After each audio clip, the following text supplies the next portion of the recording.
Hello everybody, good morning. आज मैं पुनः प्रेजेंट हूँ आप लोगों के सामने बिजनेस स्टडीज का chapter number 1 principle and function of management, प्रबंध की प्रकृति एवं महत्व का क्लास नंबर 2 लेकर, जिसमें हम पिछले क्लास में जो 3 क्वेश्चन के बारे में चर्चा कर चुके हैं उससे आगे क्वेश्चन नंबर 4, 5, 6 और 7 इस पे हम लोग आज चर्चा करने वाले हैं। उसमें सबसे पहला क्वेश्चन है, प्रबंध के प्रमुख उद्देश्यों का वर्णन करें। प्रबंध के प्रमुख उद्देश्य यानी explain the objectives of management. Management का क्या ऑब्जेक्टिव्स है, उसका क्या उद्देश्य है। मैनेजमेंट तो हम लोग पहले पढ़ चुके हैं। मैनेजमेंट यानी प्रबंध क्या, तो किसी भी व्यवसाय में किसी भी कार्य को कुशलता पूर्वक करने के लिए कार्यों का एक समूह यानी नियोजन, संगठन, नियुक्तिकरण, निर्देशन और नियंत्रण को पूरा करना है। प्रबंध एक ऐसी प्रक्रिया है जिसके अंतर्गत एक मैनेजर दूसरे से काम करवाता है और उसके साथ साथ खुद भी काम करता है। तो ये तो हम लोग जान चुके हैं और आज हम चर्चा कर रहे हैं explain the objectives of management, यानी मैनेजमेंट का, प्रबंध का क्या उद्देश्य है। तो अध्ययन की सुविधा को देखते हुए प्रबंध के जो उद्देश्य हैं उसको हम लोग निम्न वर्गों में बांटे हैं। यहाँ पर 4 वर्ग है, जिसमें सबसे पहला है प्राथमिक उद्देश्य यानी प्राइमरी ऑब्जेक्टिव्स। जो मुख्य उद्देश्य है, प्राथमिक उद्देश्य है, वो क्या है, तो बोल रहा है कि प्रबंध का प्राथमिक उद्देश्य मार्केट में ग्राहकों के द्वारा जो वस्तु को ढूंढा जा रहा है, जो वस्तु का बाजार में मांग है, उस वस्तु को सही समय पर, सही मूल्य पर और सही क्वालिटी पर उपलब्ध करा दें। ये प्रबंध का प्राथमिक उद्देश्य है।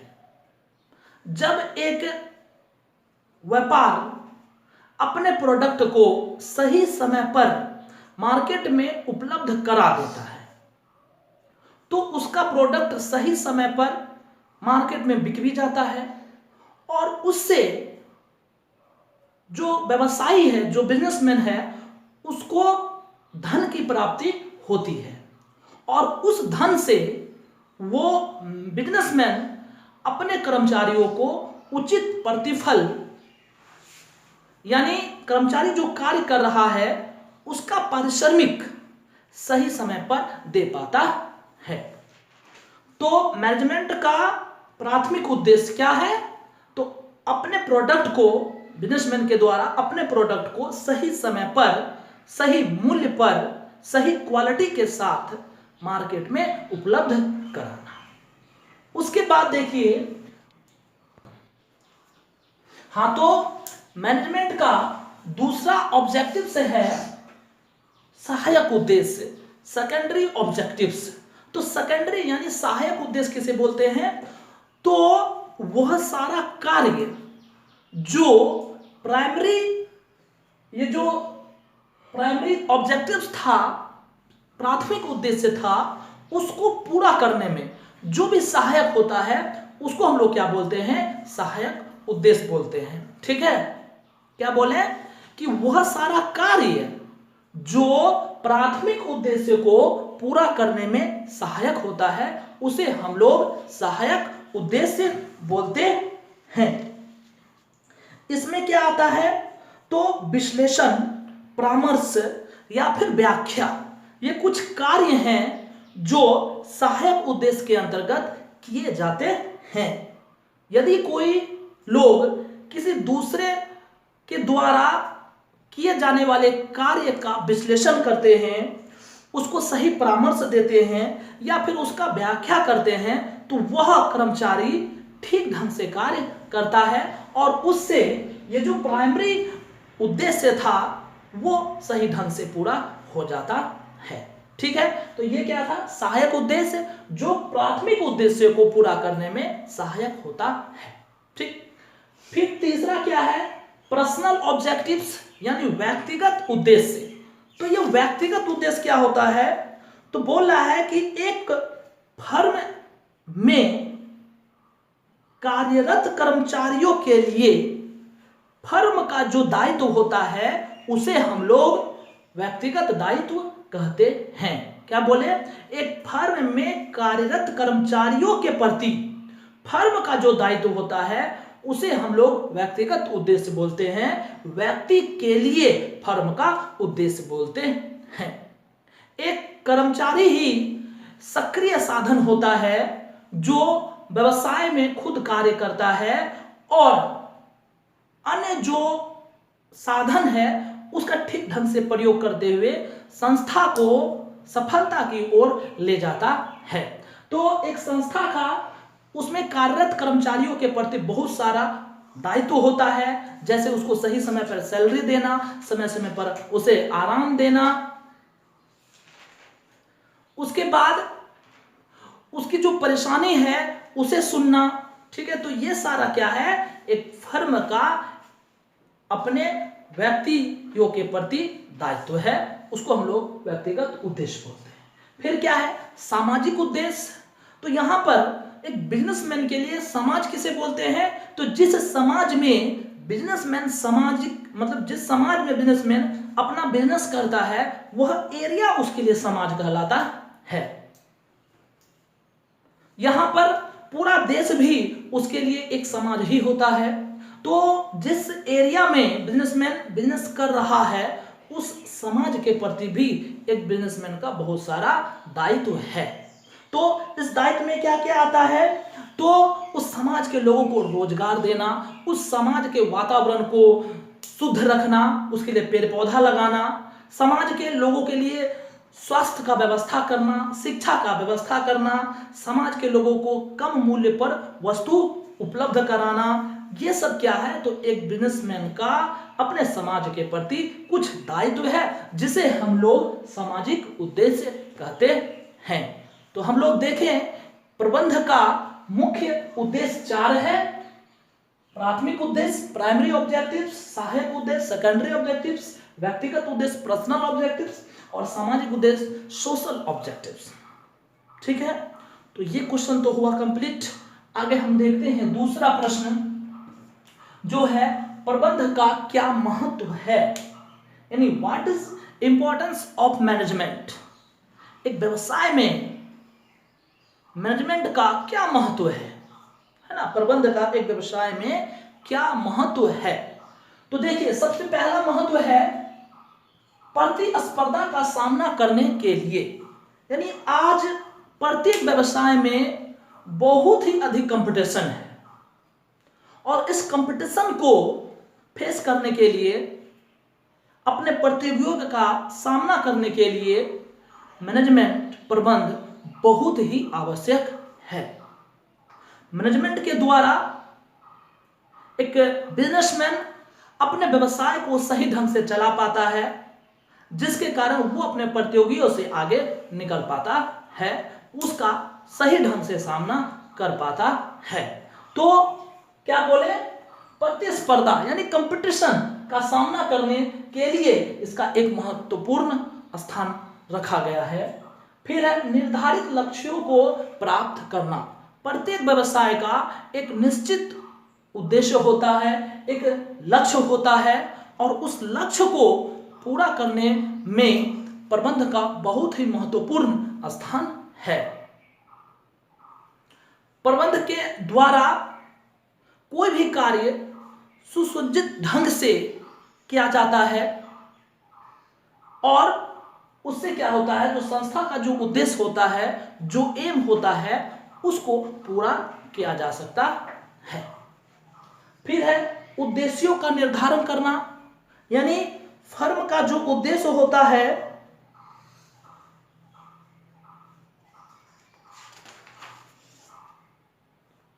यानी ऑब्जेक्टिव्स यानी उद्देश्य जो होता है, तो उसका निर्धारण भी मैनेजमेंट के द्वारा ही किया जाता है, प्रबंध के द्वारा ही किया जाता है।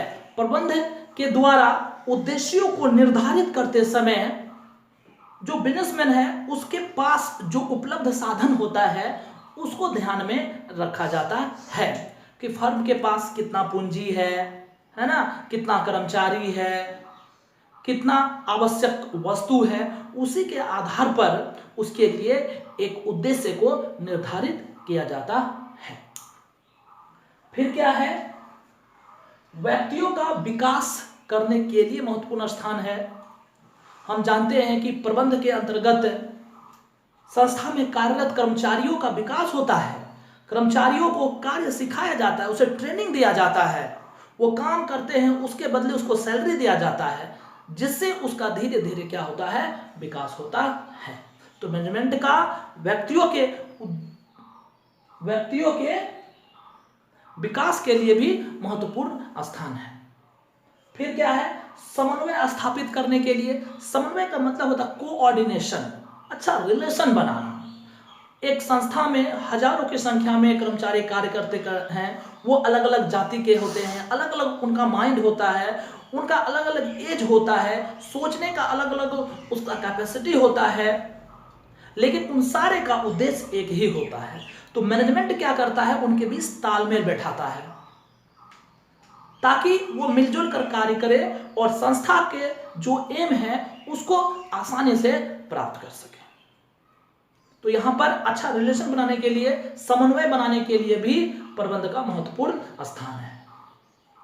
फिर देश की समृद्धि के लिए, देश के विकास के लिए भी प्रबंध महत्वपूर्ण है।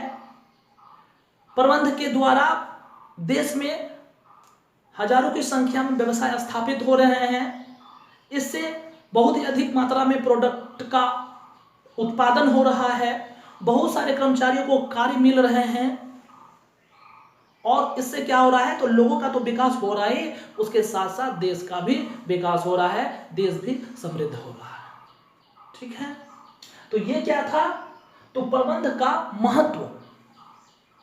इसमें क्वेश्चन ऐसे भी पूछ सकता है कि प्रबंध के महत्व के क्या कारण है, यानी एक व्यवसाय में प्रबंध का जो इतना महत्व है तो इसका क्या कारण है। तो यही सब पॉइंट इसमें हो सकता है, ये सब रीजन है जिसके कारण एक व्यवसाय में प्रबंध का बहुत ही अधिक महत्व है।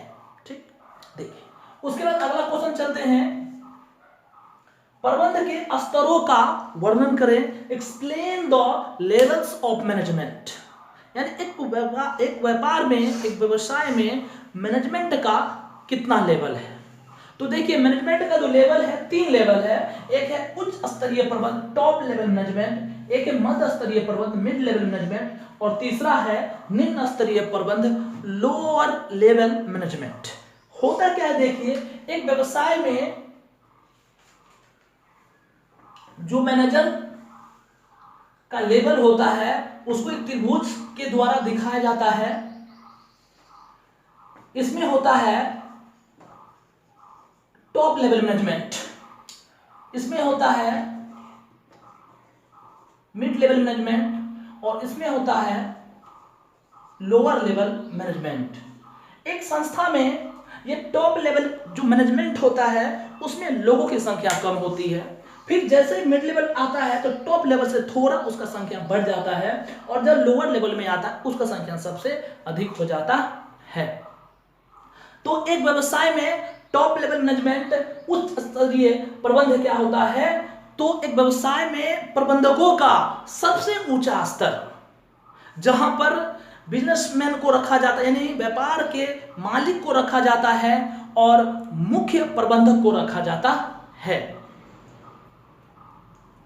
जो व्यवसाय से रिलेटेड प्रमुख कार्य को देखते हैं, प्रमुख निर्णय लेते हैं। तो उनका क्या कार्य है, इसका भी क्वेश्चन एक पूछता है कि उच्च स्तरीय प्रबंध के 4 कार्यों को बताएं। तो उसमें कुछ कार्य हैं, क्या क्या है, तो उपक्रम के उद्देश्यों का निर्धारण करना, यानी उपक्रम जो है, व्यवसाय जो है, इसका उद्देश्य को निर्धारित करेगा, ये टॉप लेवल मैनेजमेंट का कार्य है। फिर दूसरा, मुख्य अधिशासी का चयन करना, यानी जो मुख्य अधिशासी होता है, मुख्य कर्मचारी होता है व्यवसाय के लिए, उसका भी चयन टॉप लेवल मैनेजमेंट, उच्च स्तरीय प्रबंधक के द्वारा किया जाएगा। फिर क्या है, तो योजनाओं एवं परिणामों की जांच करना। व्यवसाय के लिए जो योजना बनाया गया है उस योजना पर ध्यान रखने का कार्य जो है उच्च स्तरीय प्रबंधक का है, और उसका समय समय पर जांच भी करना होता है। यानी कार्य जो चल रहा है वो सही दिशा में चल रहा है या नहीं चल रहा है, इस बात पे उन्हीं को गौर करना है। फिर है बजटों का अनुमोदन करना, यानी बजट बनाना, आने वाले साल के लिए किस क्षेत्र में कितना राशि खर्च किया जाएगा, इसका भी प्लानिंग, इसका भी योजना उच्च स्तरीय प्रबंधक के द्वारा बनाया जाता है। फिर क्या है, तो आय का वितरण करना, यानी व्यवसाय में जो इनकम आएगा उस इनकम का यूज कहां कहां और कितना कितना किया जाएगा, यह निर्णय भी उच्च स्तरीय प्रबंधक के द्वारा लिया जाता है। उसके बाद आता है हम लोगों के सामने दूसरा mid level management. Mid level यानी मध्य स्तरीय प्रबंधन। यह प्रबंधकों के स्तर में बीच का स्तर है जो टॉप लेवल मैनेजमेंट और लो लेवल मैनेजमेंट को जोड़ता है, उनके बीच कड़ी का काम करता है। ये क्या करते हैं, तो टॉप लेवल मैनेजर के द्वारा जो भी नियम कानून बनाया जाता है, जो भी उद्देश्य का निर्धारण किया जाता है, उसे लो लेवल मैनेजमेंट को बताता है। मिड लेवल मैनेजमेंट में कोई भी विभाग का अध्यक्ष या फिर उप विभाग का अध्यक्ष को रखा जाता है। एक व्यवसाय में बहुत सारा विभाग होता है। जैसे एक उदाहरण लेकर हम देखते हैं कि एक कोई बुक छापने वाला प्रेस है, उसमें सोचिए कितना विभाग हो सकता है। एक प्रिंटिंग विभाग होगा, एक बाइंडिंग विभाग होगा, एक कटिंग विभाग होगा, एक सेलिंग विभाग होगा, है ना। तो हर विभाग में एक अध्यक्ष होता है। तो उन्हीं सारे अध्यक्ष को हम लोग मिड लेवल मैनेजमेंट में रखते हैं। तो उनका काम क्या है, मिड लेवल मैनेजमेंट का क्या काम है, तो इनका काम है उच्च स्तरीय तथा निम्न स्तरीय प्रबंधकों के बीच तालमेल बनाना, अच्छा रिलेशन बनाना, फिर उच्च स्तरीय प्रबंधकों द्वारा निर्धारित उद्देश्यों, लक्ष्यों या नीतियों का निर्धारण करना। यानी जो टॉप लेवल मैनेजर जो उद्देश्य निर्धारित किया है, जो नियम कानून बनाया है, उसका व्याख्या करना, उससे लो लेवल मैनेजमेंट को अवगत कराना, ये मिड लेवल मैनेजमेंट का काम है। फिर क्या है, संगठन के विभिन्न विभागों में संतुलन बनाए रखना। हम जानते हैं कि मिड लेवल मैनेजमेंट में हर विभाग का अध्यक्ष को रखा जाता है, तो उस अध्यक्ष का कार्य है कि अपने विभाग में संतुलन बनाए रखना, अपने विभाग पर ध्यान रखना, अपने विभाग को ठीक ढंग से चलाना। फिर क्या है, वास्तविक परिणामों पर नजर रखना और उसकी तुलना निर्धारित लक्ष्यों से करना। यानी टॉप लेवल मैनेजर जो निर्धारित क्या है उद्देश्य, उसके आधार पर, है ना, उसके विभाग के कर्मचारी कार्य कर रहे हैं या नहीं, उसको भी ध्यान रखना है। फिर है पर्यवेक्षकों यानी सुपरवाइजरों को प्रशिक्षण देना तथा उसे अभिप्रेरित करना। ये जो मिड लेवल का जो मैनेजर होता है, मिड लेवल में जो भी प्रबंधक होता है, वो क्या करता है, अपने से नीचे यानी जो लोअर लेवल में जो सुपरवाइजर होगा उसको ट्रेनिंग देने का काम भी मिड लेवल मैनेजमेंट का होता है। तीसरा स्तर है निम्न लेवल मैनेजमेंट यानी निम्न स्तरीय प्रबंध, lower level management.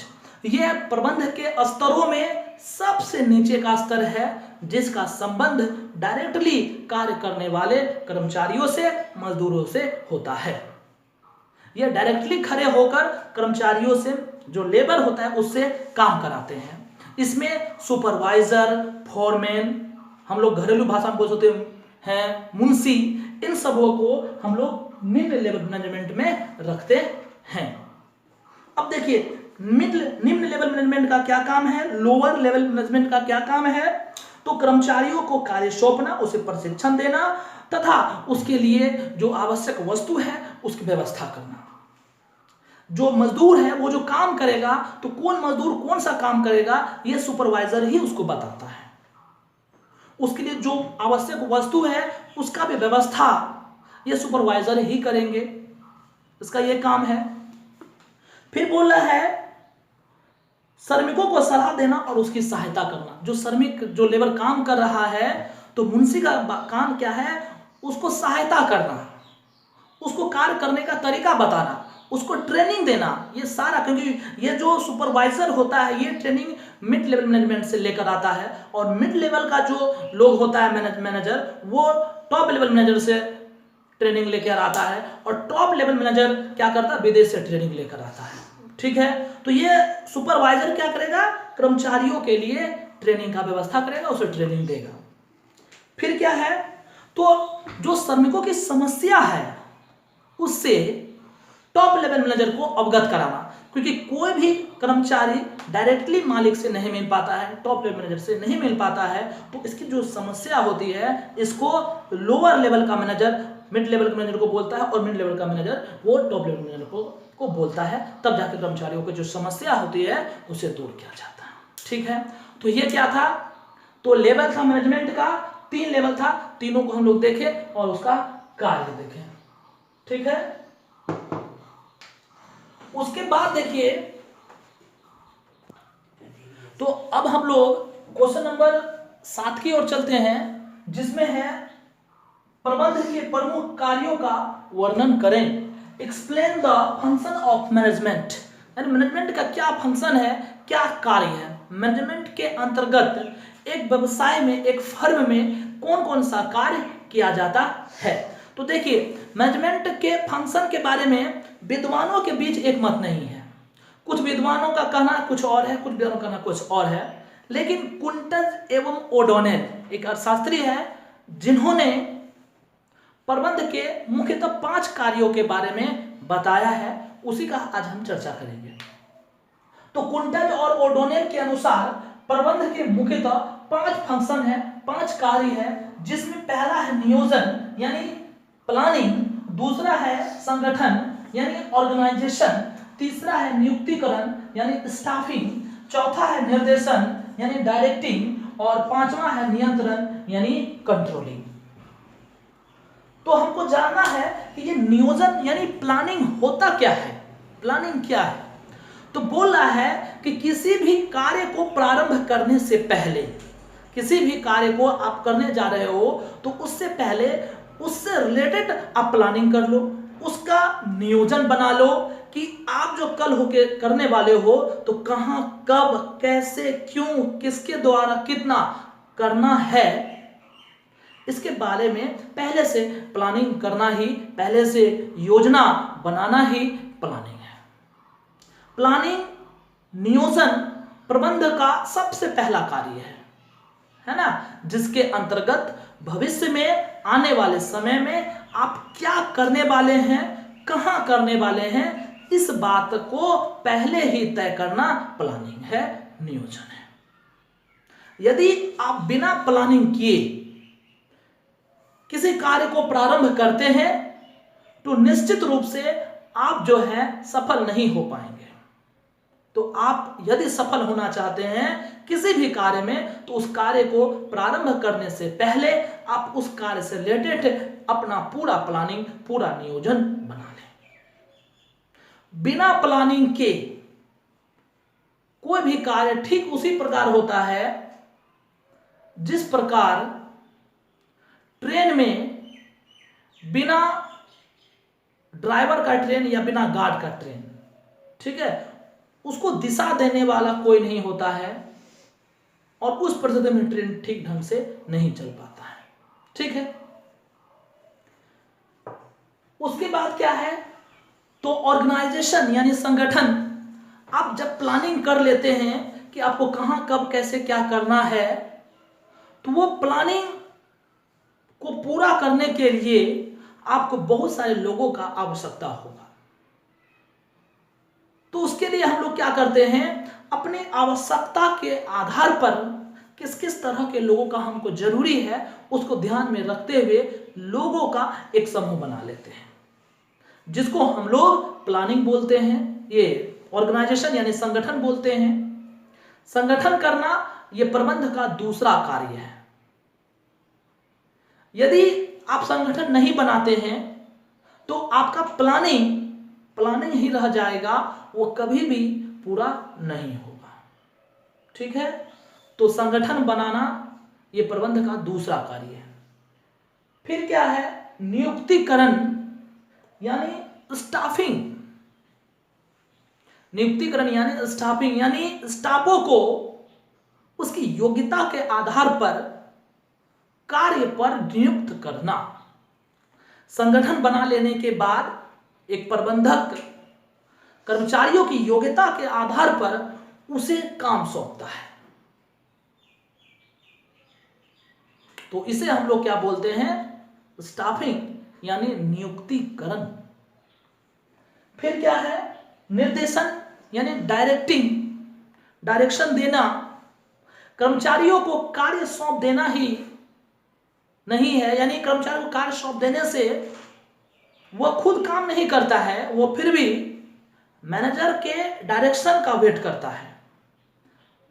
Manager direction के अंतर्गत कर्मचारियों को कहता है कि अब करो, ऐसे करो, इतना करो, अब मत करो। तो इस तरह का डायरेक्शन जो है, डायरेक्टिंग के अंतर्गत एक मैनेजर अपने कर्मचारियों को देता है। उसके बाद क्या है? नियंत्रण यानी कंट्रोलिंग। ये प्रबंध के पांचों कार्यों में ये कंट्रोलिंग जो है ये महत्वपूर्ण स्थान रखता है।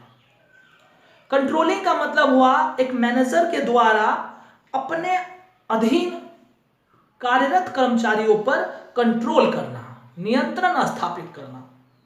यदि एक प्रबंधक का अपने कर्मचारियों पर कंट्रोल नहीं होगा, नियंत्रण नहीं होगा, तो कर्मचारी ठीक ढंग से कार्य नहीं करेंगे। वह कुछ दिनों के बाद मैनेजर का बात भी नहीं मानेंगे और धीरे धीरे एक फर्म में ये कार्य करने का जो प्रक्रिया होगा वह धीरे धीरे खराब हो जाएगा और संस्था के उद्देश्य को पूरा करना बहुत ही कठिन हो जाएगा। इसलिए एक संस्था में प्रबंधक के द्वारा अपने कर्मचारियों पर कंट्रोल रखना, नियंत्रण रखना बहुत ही जरूरी है। ठीक है, तो बाय बाय, मिलते हैं अगले क्लास में।